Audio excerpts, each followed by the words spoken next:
ನಮ್ಮದು ಈ ಶಾಲೆ ಶ್ರೀ ಕೃಷ್ಣರಾಜ ಒಡೆಯರ್ ಅವ್ರದ್ದು. ಇದು ಸುಮಾರು 108 ವರ್ಷ ಆಗಿದೆ ಈ ಶಾಲೆ ಓಪನ್ ಆಗಿ.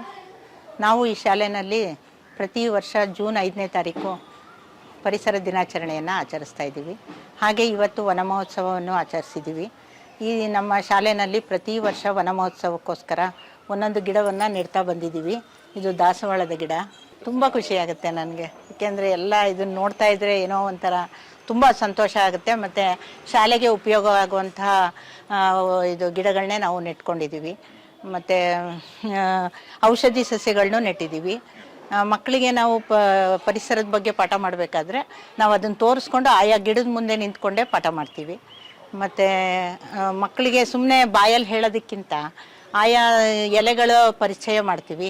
ಎಲೆಗಳನ್ನು ಕಿತ್ತು ಅದನ್ನು ಅಂಟಿಸಿ ಅದರ ಹೆಸರು ಬರೆಸ್ತೀವಿ. ಅದರ ಆಕಾರ, ರೀತಿ, ನೀತಿ, ಬಣ್ಣ ಇದನ್ನೆಲ್ಲ ನಾವು ಪರಿಚಯ ಮಾಡಿಸ್ತೀವಿ. ಪರಿಸರದ ಬಗ್ಗೆ ಮಕ್ಕಳು ತುಂಬ ಖುಷಿಯಿಂದ ಗಿಡ ನೆಡೋದಾಗಲಿ, ಅದನ್ನ ಮೇಂಟೈನ್ ಮಾಡೋದಾಗಲಿ, ನೀರು ಹುಯ್ಯೋದನ್ನ ಕೇಳಿಕೊಂಡು ಅವರು ಹುಯ್ತಾ ಇರ್ತಾರೆ. ಅದನ್ನು ಏನಾರು ಆಗಿದ್ರೂ, ಅದಕ್ಕೆ ರೋಗ ಬಂದಿದ್ರೂ ಸಹ ಬಂದು ಹೇಳ್ತಾರೆ ಹಿಂಗಾಗಿದೆ ಅಂತ. ಆವಾಗ ಅದಕ್ಕೆ ಔಷಧಿ ಹೊಡೆಯೋದು ಎಲ್ಲ ಅದನ್ನು ಮೇಂಟೈನ್ ಮಾಡ್ತಾಯಿದ್ದೀವಿ. ಮತ್ತು ನಮ್ಮ ಅಡುಗೆಯವರು ಸಹ ಇದನ್ನೆಲ್ಲ ಚೆನ್ನಾಗಿ ಮೇಂಟೈನ್ ಮಾಡ್ತಾಯಿದ್ದಾರೆ. ನಮಗೆ ಒಟ್ಟಿನಲ್ಲಿ ನಮ್ಮ ಶಾಲೆ ತುಂಬ ಹಸಿರಾಗಿದೆ, ಅದನ್ನು ಹೇಳೋಕ್ಕೆ ಖುಷಿ ಪಡ್ತೀನಿ. ತುಂಬ ಚೆನ್ನಾಗಿದೆ ನಮ್ಮ ಶಾಲೆ. ನನ್ನ ಹೆಸರು ಸುಮಾ ಅಂತ. ನಾನಿಲ್ಲಿ 22 ವರ್ಷದಿಂದ ಮುಖ್ಯ ಶಿಕ್ಷಕಿಯಾಗಿ 3 ವರ್ಷ ಆಗಿದೆ.